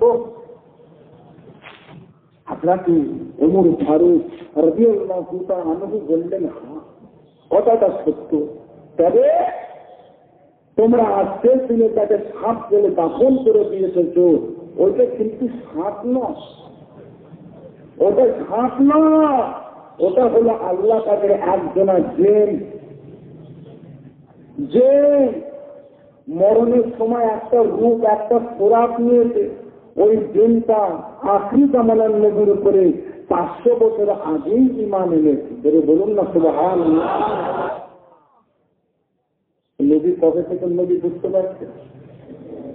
আল্লাহ তাদের দরবারে কোটি কোটি শুকরিয়া আদায় করে যে সেই নবীর উম্মত করে দুনিয়ার বুকে পাঠিয়েছে। দাজ্জালকে আপনি খোদা বলে যখন মানলেন না, দাজ্জাল আপনাকে আপনার দিদি ছেলেপুলের কাছে নিয়ে যাবে, আপনার দিদি ছেলেপুলের কাছে নিয়ে গিয়ে আপনাকে আমাকে জেন্ডা কেটে ফেলবে, মাথাটা আলাদা হয়ে যাবে, শরীরটা আলাদা হয়ে যাবে। আপনার দিদি ছেলেপুলিকে বলবে, এই আমাকে খোদা বলে মেনে না, আমাকে খোদা বলে মেনে না, তোমার দিদিকে তোমার স্বামীকে জিন্দা করে দেবো, আমাকে খোদা বলে মেনে না, তোমাদের বাপকে জিন্দা করে দেব।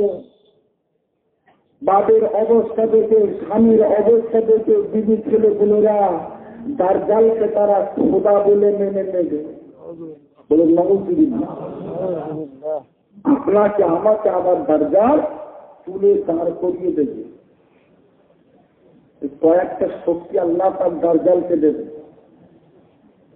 এবার আপনারা বলেন, বেদিন বেইমান গায়ের কম খ্রিস্টান ইহুদি নাসারা তাদের ঘরের সম্মুখে দাজ্জাল যাবে না যাবে না? যাবে না যাবে না? কেন না? ওদের মধ্যে ইমানটাই নেই।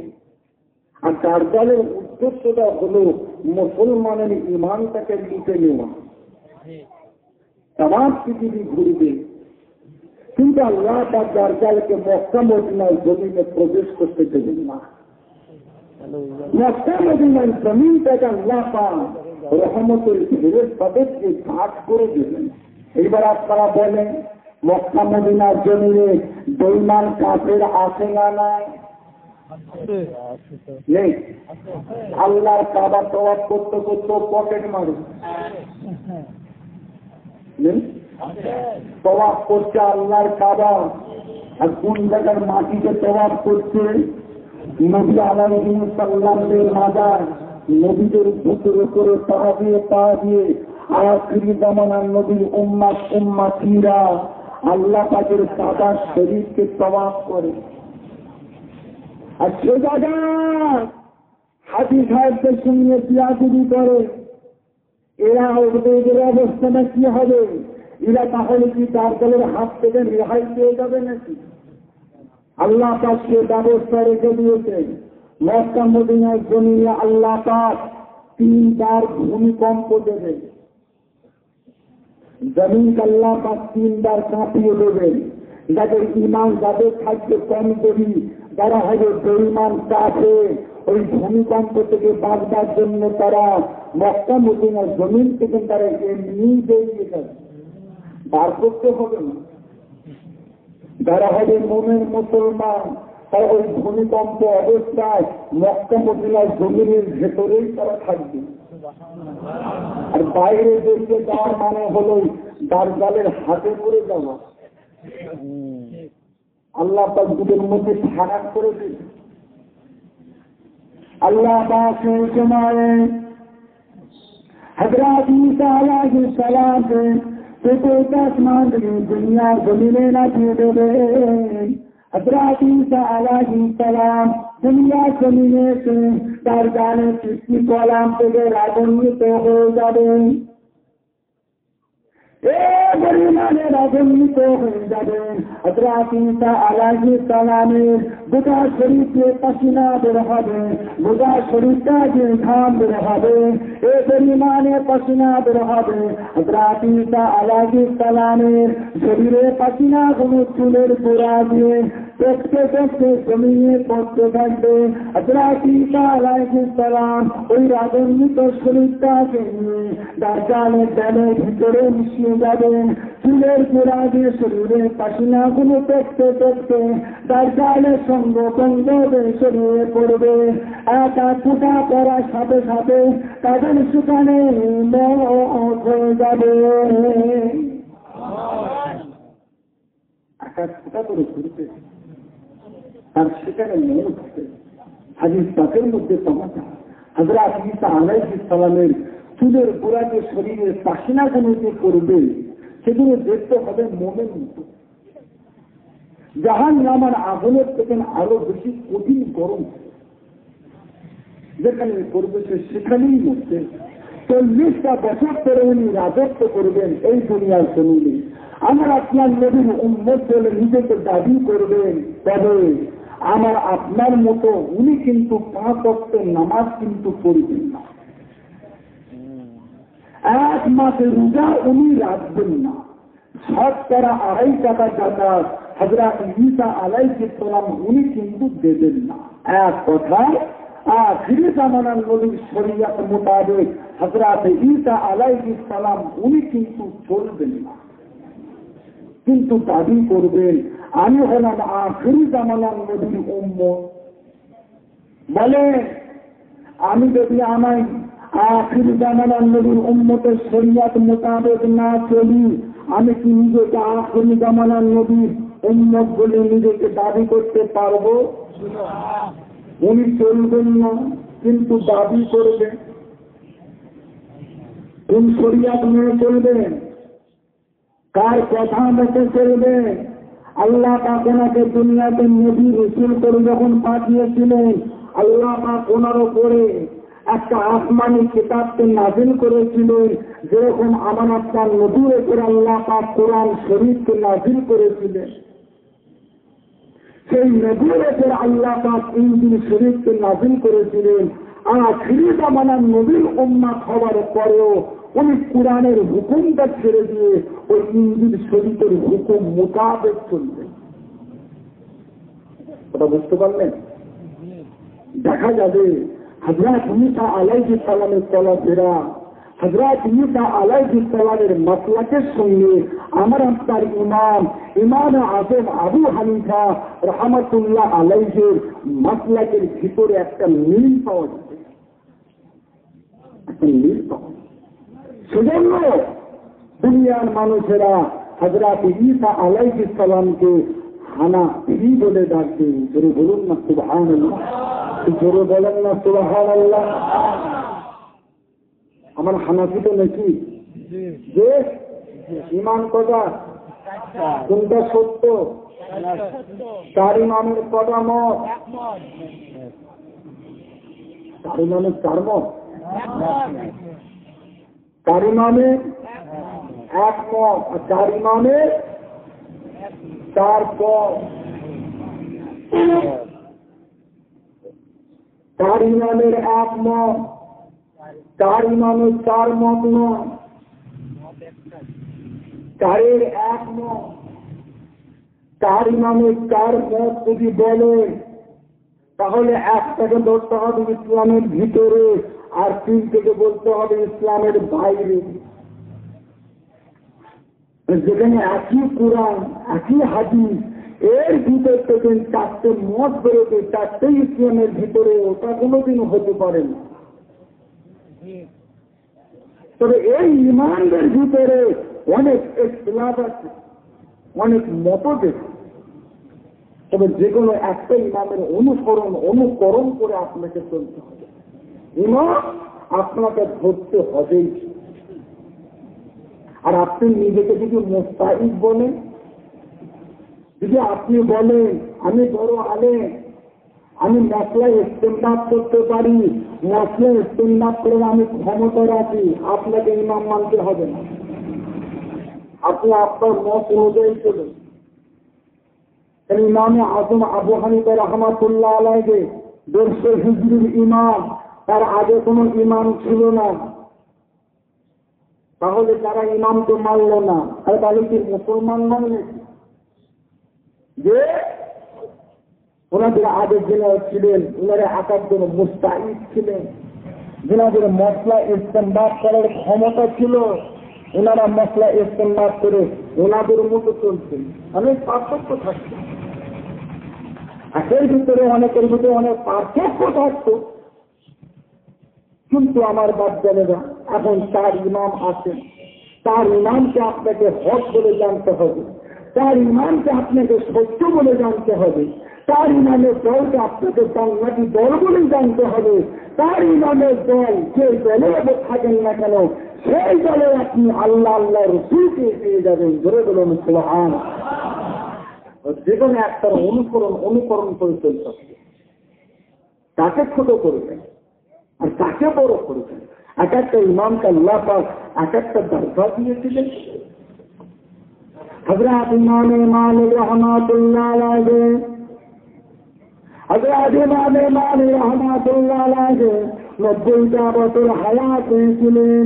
জীবনও কোনো দিন আল্লাহ তাআলাকে তওবা করতে চান নাই, জীবনও কোনো দিন সাদা মারওয়াকে সাকি করতে দেন নাই, হাজরা আসওয়াদে চুমা দিতে দেন নাই, জীবনও কোনো দিন মক্কার জমিনে যান নাই। সব সময় তিনি মদিনার জমিনে ঘোরাফেরা করতেন। মদিনার আলেমেরা জিজ্ঞাসা করেছিলেন, মদিনার জ্ঞানীগুণী ব্যক্তিরা জিজ্ঞাসা করেছিলেন, ও হযরত ইমাম মালিক রাহমাতুল্লাহ আলাইহি, এতগুলো মানুষ মদিনার জমিন থেকে মক্কার জমিনে গিয়ে আল্লাহ কাবাকে তওবা করে আসে, কাবা মারওয়াকে সাজি করে আসে, আপনাকে জীবনও কোনদিন হজ করতে যেতে দেখলাম না, না আপনি ফরজ হজ করতে গিয়েছেন, না আপনি উমরা হজ করতে গিয়েছেন। ও হযরত ইমাম মালিক রাহমাতুল্লাহ আলাইহি, আপনি কেন হজ করতে যান না? হযরত ইমাম মালিক রাহমাতুল্লাহ আলাইহি বলেছিলেন, ও মদিনার আলেমেরা, ও মদিনার জ্ঞানীগুণী ব্যক্তিরা, ও মদিনার মানুষেরা, আমি ইমাম মালিক রাহমাতুল্লাহ আলাইহির মনের আশাটা হলো, আমি ইমাম মালিক রাহমাতুল্লাহ আলাইহির মনের তামান্নাটা হলো, আল্লাহ পাক আমি ইমাম মালিকের মওতটা যেন মদিনার জমিনে দেন। ও মদিনার মানুষেরা, আল্লাহ কাবাকে তওয়াফ করার জন্য যদি, সাফা মারওয়াকে সাজি করার জন্য যদি, হাজরা আসওয়াদে চুমা দিবার জন্য যদি এই মদিনা শরীফ থেকে বাইরে বেরিয়ে যায়, বাইরে বেরিয়ে গিয়ে আল্লাহ কাবাকে তওয়াফ করতে যায়, ওই সময় যদি আমার মওতটা চলে আসে, আমার মওতটা মদিনা শরীফে হবে না, আমার মনের আশাটা পূরণ হবে না, পেটের মধ্যে যদি আমার মওত হয়ে যায়, আমার মওতটা মদিনা হবে না, আমার মনের আশাটা পূরণ হবে না। সেই জন্য আমি ইমাম মালিক রাহমাতুল্লাহ আলাইহি মদিনা শরীফে বাইরে যাই না। 90 বছর হায়াত পেয়েছিলেন, জীবনে উনি হজ করেন, হজ ছেড়ে দিয়ে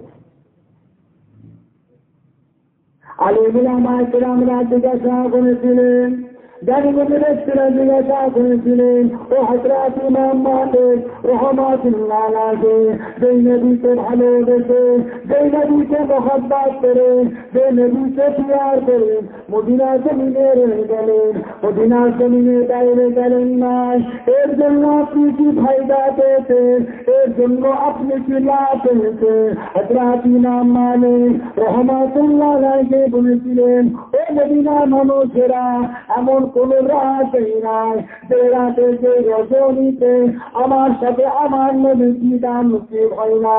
আমি ইমাম মালিক রাহমাতুল্লাহ আলাইহি যখনই রাত্রিতে ঘুমিয়েছে, আমার সাথে স্বপ্নে স্বপ্নে আমার সাথে খাবে প্রতিটা রজনীতে, প্রতিটা রাত্রিতে আমার নবীর দিদার নসিব হয়ে যায়।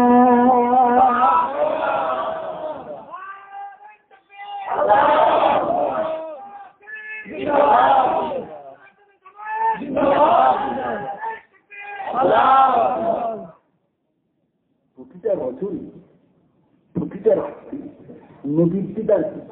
আরে যে মানুষটার প্রতি রাত্রে নদীর সাথে দিদার হয়, তার মক্কা টাকার কোনো প্রয়োজন আছে? কাবার কাবাকে প্রতিদিন দেখতে পাচ্ছি। হযরত ইমাম শাফি রহমাতুল্লাহ আলাইহি আল্লাহ পাক কি দরদে মানুষ ছিলেন। হযরত ইমাম শাফি রহমাতুল্লাহ আলাইহি বয়স যখন 12 বছর, এলেন জ্ঞানটি শিক্ষা করার জন্য ওনার আম্মাদের বাইরে দিয়ে দিলেন। এলেন জ্ঞানদের শিক্ষা করলে করে বাড়িতে ফিরেছিলেন। দরওয়াজায় এসে তার দিচ্ছে, আম্মাদা ঘরে ভিতর দিয়ে বলেছে, দাদা বাইরে দিয়ে বল আম্মা যান, ও আমার আম্মা যান, আমি আপনার ছেলে ইমাম শাফি, দরওয়াজা খুলুন আম্মা যান। আম্মা যান দরওয়াজা খুললেন না। আমার দিয়ে বলে বাবা ইমাম শাফি ঘাটে করে কি নিয়ে এসেছে দাদা? আম্মা যান ওর বুঝাই করে পান নিয়ে এসেছি, দরওয়াজা খুলুন আম্মা যান। দরওয়াজা খুললেন না। আমার দিয়ে বলে যা বাবা ওই মাল তুমি দান করে দিয়ে চলে আসো, ওই উঠ বুঝাই পান দিয়ে এই ঘরে তোমাকে প্রবেশ করতে দেবো না। হযরত ইমাম শাফি রহমাতুল্লাহ আলাইহি ওই মাল সম্পদ ঘুরাকে নিয়ে মদিনা মসজিদ নববী শরীফে দান ভাই করে দিলেন। খালি হাতে এসে যায় আম্মা যান, দরওয়াজা খুলুন আম্মা যান। ভাইরা আপনার ছেলে ইমাম শাফি, হযরত ইমাম শাফি রহমাতুল্লাহ আলাইহি আম্মা যান দরওয়াজা করে দিয়ে নিজে ছেলেকে ঘরে ঢুকিয়েছিলেন। আল্লাহ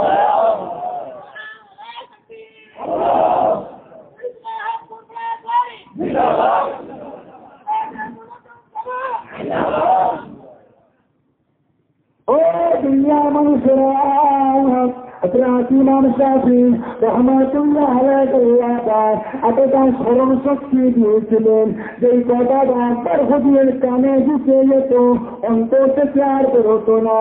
সেই জন্য হযরত ইমাম শাফি রহমাতুল্লাহ আলাইহি হাড় কাটা যখন ঘোরাঘুরি করতেন, কানে তুলো লাগিয়ে ঘোরাঘুরি করতেন।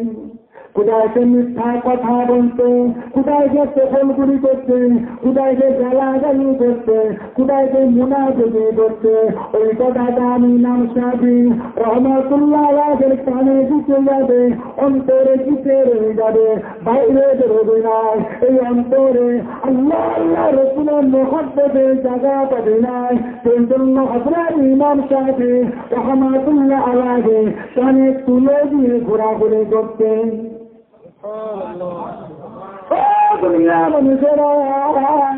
কোন ইমামকে আপনি ছোট করবেন, কোন ইমামকে আপনি খারাপ বলবেন, কোন ইমামের মত থেকে আপনি নোংরা বলবেন? হযরত ইমাম আহমদ বিন হাম্বল রহমাতুল্লাহ আলাইহি আল্লাহ পাক হুজুরকে সিদর কায়নাত করেছিলেন। হযরত ইমাম আহমদ বিন হাম্বল রহমাতুল্লাহ আলাইহি 10 লক্ষ হাদিসে হাফেজ ছিলেন। যেনার হাজার হাজার মুহাদ্দিস ছাত্র ছিল, যেনার ইন্তেকালের পরে 8 লক্ষ মানুষ হুজুরের জানাজার নামাজটা আদায় করেছিলেন। হুজুরের দাফন কাফনটা হয়ে গেল, মাটি মঞ্জুর করা হয়ে গেল। ওই রকম করে শিক্ষিত মানুষ ছিল না, ওই রকম করে জ্ঞানী মানুষ ছিল না হুজুরের পাশে দাফন করবে।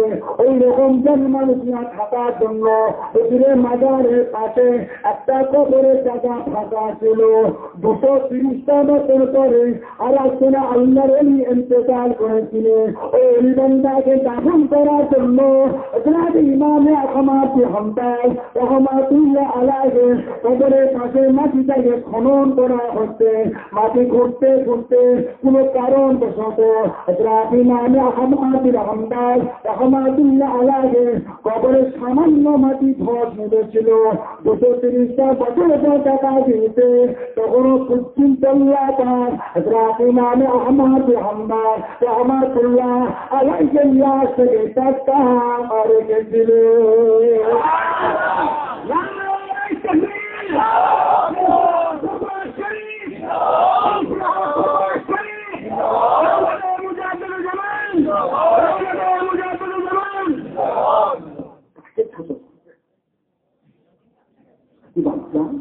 ইনালে তো শুধু দাখিলি আলেম ছিলেন যে প্রতিটা ইমামের পীর ছিল,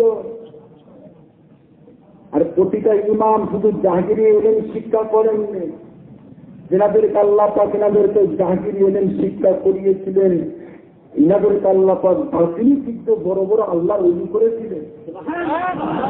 সেই জন্যই হযরত ইমাম আযম আবু হানিফা রাহমাতুল্লাহ আলাইহি বলে, লাউলা তিনাকানি লাহালাকা আবি নুমান, আমি ইমাম আযম আবু হানিফা রহমাতুল্লাহ আলাইহি কবে ধ্বংস হয়ে যেতাম, নষ্ট হয়ে যেতাম, হালাক শেষ হয়ে যেতাম। আমি ইমাম আযম আবু হানিফা রহমাতুল্লাহ আলাইহি দুটো তীরকে ধরেছিলাম, দুটো তীরের সোহবতে বসেছিলাম, সেই জন্য আল্লাহ পাক আমাকে এত বড় ওলির দরজা দিয়েছেন। এটা হলো আমাদের ইমাম। এই ইমামকে আল্লাহ পাক কেমন দরজা দিয়েছিলেন? হযরত ইমাম আযম আবু হানিফা রাহমাতুল্লাহ আলাইহি যে মানুষ 40টা বছর ধরে রাতের পর রাত আল্লাহর ইবাদত বন্দেগী করেছিলেন। ও দুনিয়ার মানুষেরা, হযরত ইমাম আযম আবু হানিফা রাহমাতুল্লাহ আলাইহি 30টা বছর ধরে ঈশার উজুতে ফজরের নামাজকে আদায় করেছিলেন। যে উজুতে ঈশার নামাজ, সেই উজুতে ফজরের নামাজটা করেছিলেন। হযরত ইমাম আযম আবু হানিফা রাহমাতুল্লাহ আলাইহি প্রতি মাসে মাসে তিনি 7 বার করে আল্লাহর কোরআনকে খতম করতেন। রোজার মাসে সম্মান ইজ্জতের জন্য 61 বার করে আল্লাহর কোরআনকে খতম করতেন। হুজুরের লাশটাকে যেই মাটিতে দাফন করা হয়েছে, ওই জায়গায় দাঁড়িয়ে দাঁড়িয়ে 1000 বার আল্লাহর কোরআনকে খতম করেছিলেন। হযরত ইমাম আযম আবু হানিফা রাহমাতুল্লাহ আলাইহি সেজদা যখন হজ করতে গিয়েছিলেন, আল্লাহ পাকের কাবাঘরকে তওয়াফ করে এক পায়ে দাঁড়িয়ে গিয়ে 15 সেজদা কোরআন শরীফকে তেলাওয়াত করেছিলেন। পাটা নাপিয়ে দিয়ে অপর পাকে তুলে নিয়ে 15 সেজদা কোরআন শরীফকে তেলাওয়াত করেছিলেন। ও দুনিয়ার মানুষেরা, হযরত ইমাম আযম আবু হানিফা রাহমাতুল্লাহ আলাইহি বলেন, আমি ইমাম আযম আবু হানিফার সাথে আমার আল্লাহ পাকের একবার নয়, দুইবার নয়, তিনবার নয়, 99 বার দিদার নসিব হয়েছে।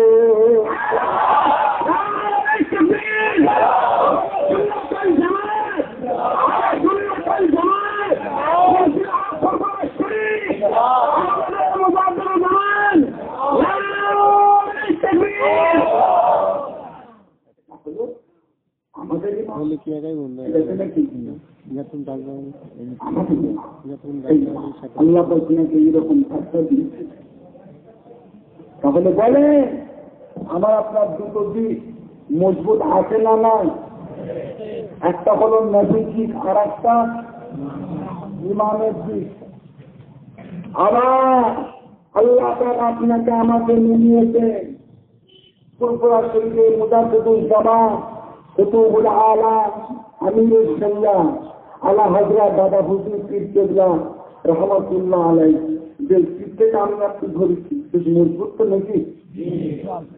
অন্তরে বিশ্বাস নেই, কাল কিয়ামতের ময়দানে মাহশরে এই পীরের কামানটা ধরে নবীর কাতারে দাঁড়াবো, হবে না? গুরু বলেন না ইনশাআল্লাহ, গুরু বলেন না ইনশাআল্লাহ। তাহলে আমার আপনার 3টে দিক মজবুত আছে না নয়? নবীর দিক, ইমামের দিক, আরেকটা আর কিছু প্রয়োজন আছে? একটা জিনিস প্রয়োজন আছে, কি বলেন তো? ইন্নাল্লাহা লা ইয়ানজুরু ইলা সুওয়ারিকুম আলা ইন্না আমালুকুম ওয়ালাকিন ইয়ানজুরু ইলা কুলুবিকুম। আল্লাহ পাক সুরাত দেখবেন না, আল্লাহ পাক চেহারা দেখবেন না, আল্লাহ পাক বংশ দেখবেন না, বরং তিনি দেখতে চান কি? ফালিয়া আমাল আমালান সালিহা,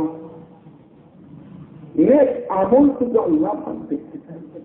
আমার বাপ ইমানদার, আমার মা ইমানদার, আমার বড় ভাই সেই ইমানদার, আমার ছোট ভাই সেই ইমানদার, আমি শাফিউল্লাহ ইমানদার, আল্লাহ বলতে চাও জান্নাত? ছেড়ে দেবে? তাহলে ইমানের সবককে আল্লাহ পাক আপনাকে প্রশ্ন করবে, জিজ্ঞাসা করবে। ইমানদার যদি হয়ে থাকো নামাজ পড়িনি কেন? আপনাদের পান্না শহরে খেজুরের গুড় বিক্রি হয় ধারে করে, হয় না? খেজুরের গুড় আর মুখে একটা খেজুর গুড়ের পাটালি করে দেখতে দিয়া দোকানদার বিক্রি করতে বসে খদ্দের কাছে গুড় কত করে? 40 টাকা কেজি, 50 টাকা কেজি। ভাড় কত করে? 200 টাকা ভাড়, 150 টাকা ভাড়। দুধ ভালো তো নাকি গো? দুধটা ভালো আছে তো? দেখতে পাচ্ছ না, মুখটা থেকে বুঝতে পারছো না? ওই কাকিমা, কাকিমা কাকিমারে না ওই স্পট, ওই সাইকেলের টাকার স্পট, ধ্যানের স্পটটা দিয়ে রাখা রয়েছে। একদম একটু তলা ভিতর দিয়ে টেনে কিনতে একটা দেখি তলার দুধটা কেমন দেখবেন তো। উপরে খুব সুন্দর একটা গুড়ের পাটালি করে চাপানো আছে। তলা থেকে তুলে যে ভিতর দেখছি এত খাটা, ছাগল তো দিলে ছাগলও খাবে না। আর দুধটা খুব সুন্দর করে বন্ধ করা। আমার বাপ ইমানদার, আমার বড় ভাই ইমানদার, আমার ছোট ভাই ইমানদার, আমি সাথীলা ইমানদার। আল্লাহ একটু চাকরি মেরে দেখবে না, দেখি কেমন ইমানদারের। বলবে যা জান্নাত চলে যা, বান্দা হয়ে দেখে নিতে শিখেছো কোনটা ভালো কোনটা খারাপ আল্লাহ পাক জানে না? আল্লাহ পাক আমাদের সকলকে যেন নেক আমলের তৌফিক দেন। বলুন আল্লাহ জোরে বলেন না আল্লাহ আমি।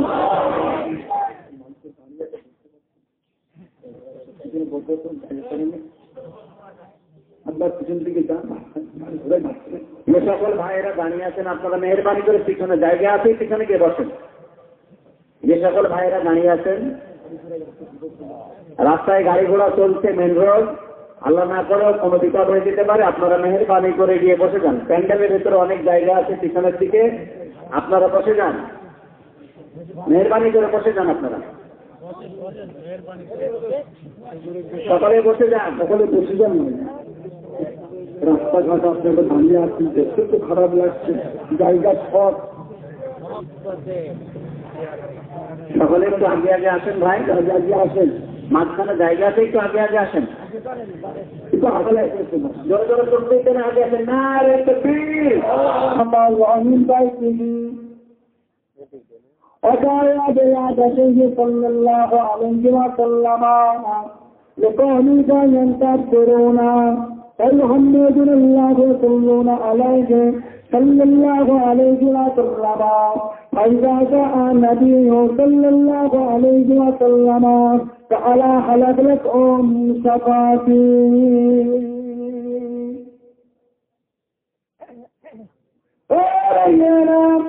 আমার আপনার নবী সাহাবী হযরত আব্বাস রাদিয়াল্লাহু তাআলা আনহু এইরকম একটা মাহফিলকে কায়েম করেছিলেন।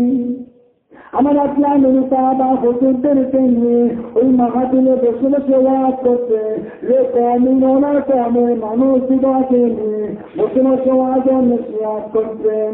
মৌলুদ্দিন নবী সম্পর্কে আলাপ আলোচনা করতেন। নবী আল্লাহ নবী এই মাহফিলের মধ্যে হাজির হলেন।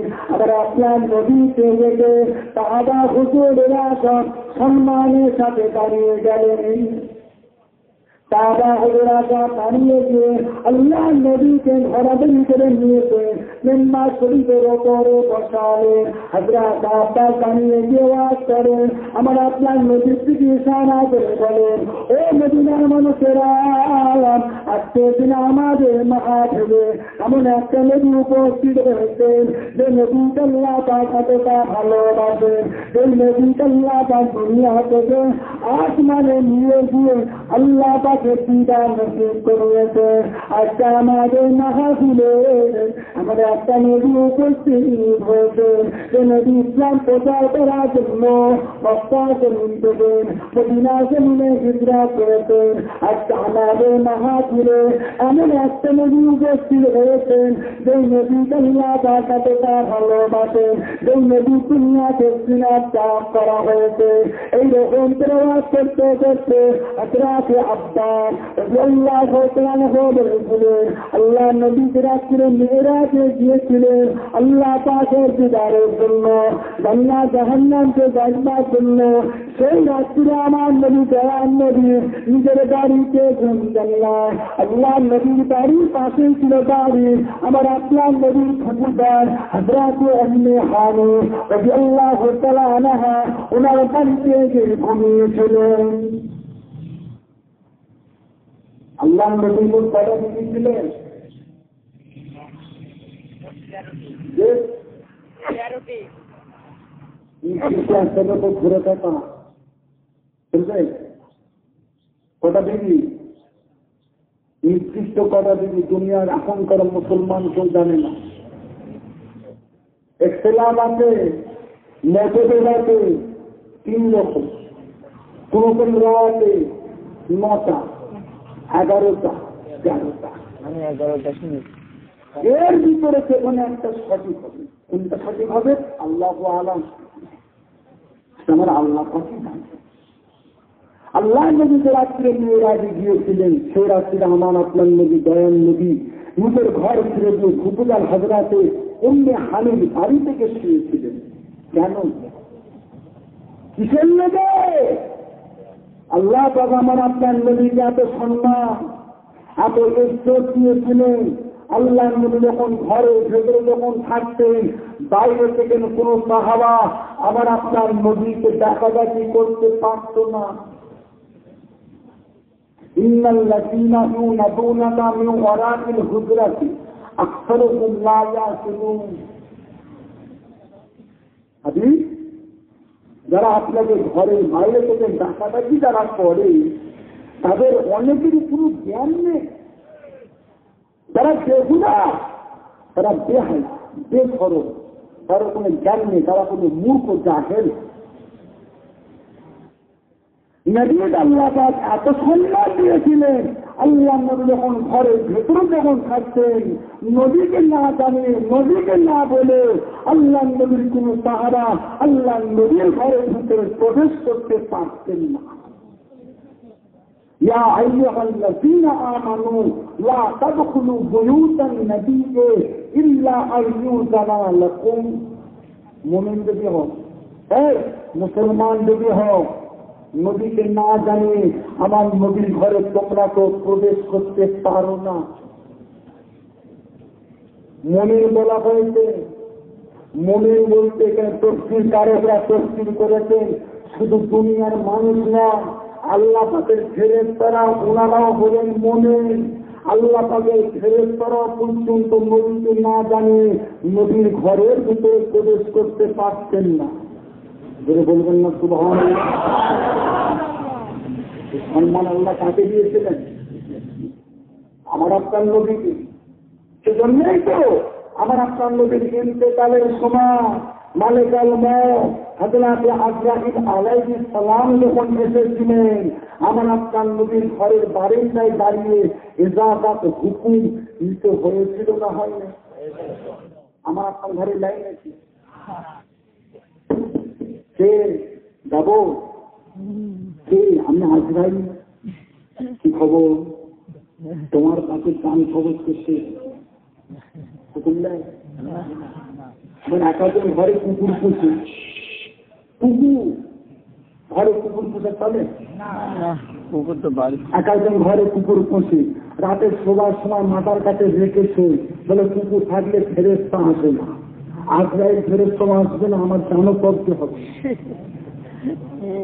আবার একজন মুসলমান ঘরে ছবি রাখে, ইসলামী না, মূর্তি মূর্তি ছবি, ছবি রাখা চলে হারাম। হাজি হজ করতে গেছে ছবি তুলেছে, তাহলে কি হাজির লেগে ছবি তুলে দায় হয়ে গেছে?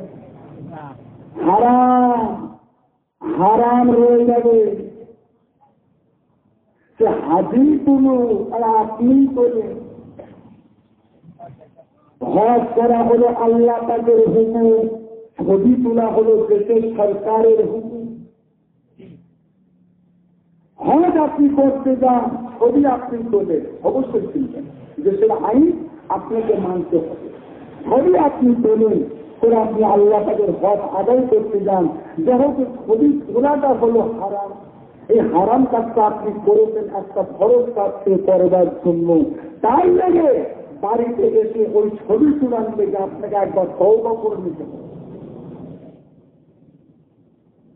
তো বলবেন যেহেতু হারাম কাজ একবার তওবা করতে হবে, কঠিন অন্তরে, কঠিন দিকে।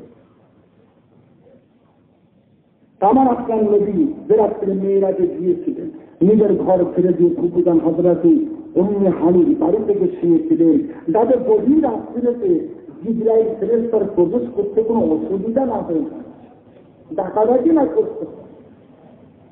নবী আমার হযরত উম্মে হানি রাদিয়াল্লাহু তাআলা কাঁদতে ঘুমিয়ে আসেন। গভীর রাত্রিতে হযরত জিবরাইল আলাইহিস সালাম জান্নাত থেকে দৌড়া চালিয়ে দুনিয়া জমিনে চলে এলেন। কাবা শরীফের পাশে রাস্তাকে বেঁধে রেখে হযরত উম্মে হানি ঘরে প্রবেশ করলেন। প্রবেশ করে দেখেন কেনা আমার আপনার নবী ঘুমিয়ে আছে। নবীকে ঘুমাতে দেখে হযরত জিবরাইল ফেরেশতা ওনার হাতখানাকে দাঁড়িয়ে দিয়ে আল্লাহ রাসূলকে ঘুম থেকে তুলতে গিয়েছিলেন। আল্লাহ পাক ওই সময় কুদরতি আওয়াজ দিয়ে বলেছিলেন, ও হযরত জিবরাইল খবরদার, ওই রকম ভাবে আপনি আমার হাদিসকে ঘুম থেকে তুলবেন না। আপনার হাত দিয়ে যদি আমার হাবিবকে ঘুম থেকে পেলেন, আমার হাবিবের কোনো কষ্ট হয়ে যাবে, আমার হাবিবের কোনো বাধা চলে যাবে। হযরত জিবরাইল ফেরেশতা আল্লাহ তাআলার কাছে আরজি করেছিলেন, আর আল্লাহ পাক আপনার হাবিবকে কেমন করে ঘুম থেকে তুলব।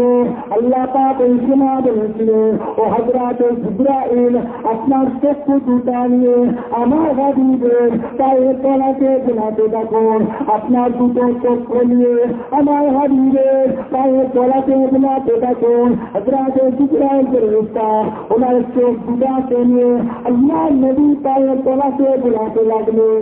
নবী পায়ের তলায় ঝুলাতে ঝুলাতে আল্লাহ রাসূলের ঘুমটা ভেঙে যায়।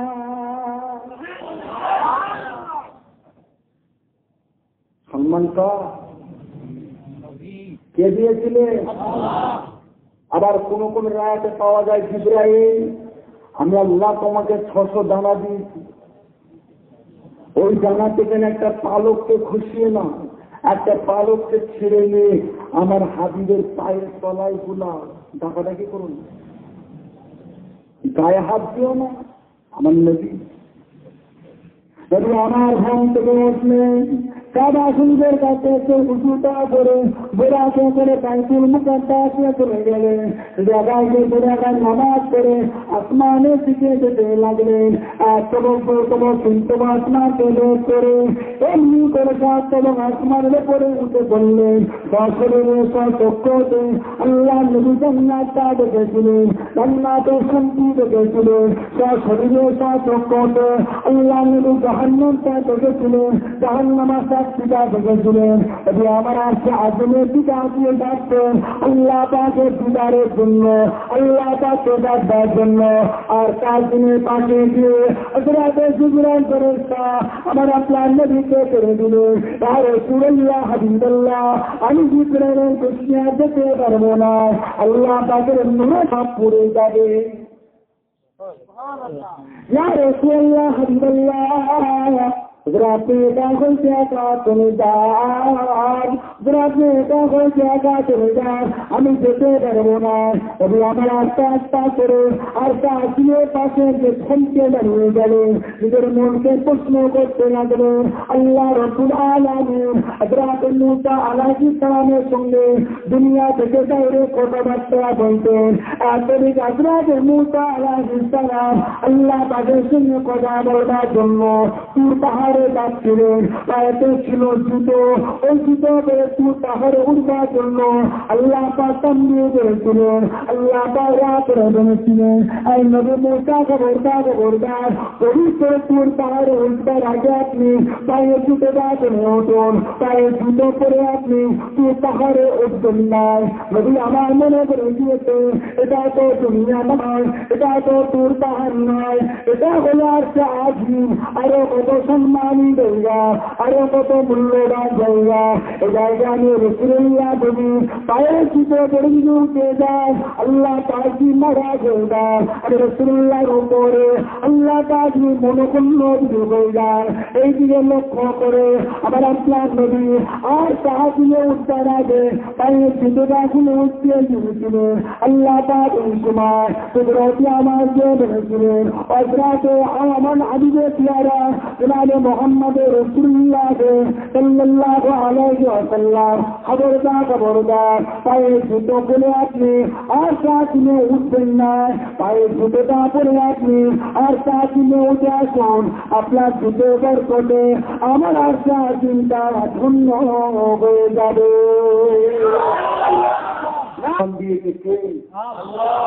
দেবেন না যদি আমাদের মতো মানুষ, তাই তো? যদি আমার বড় নয়, নবী মরে গেছে, পচে গেছে, হাজি হজ করতে যাও, মক্কায় যাও, মদিনায় যাওয়া লাগবে না, তাই তো? হাজি নবীর মাদার জিয়ারত করে পিছে হয়ে এটা হাঁটাটা আমাদের সেরে, তাই তো? খবরদার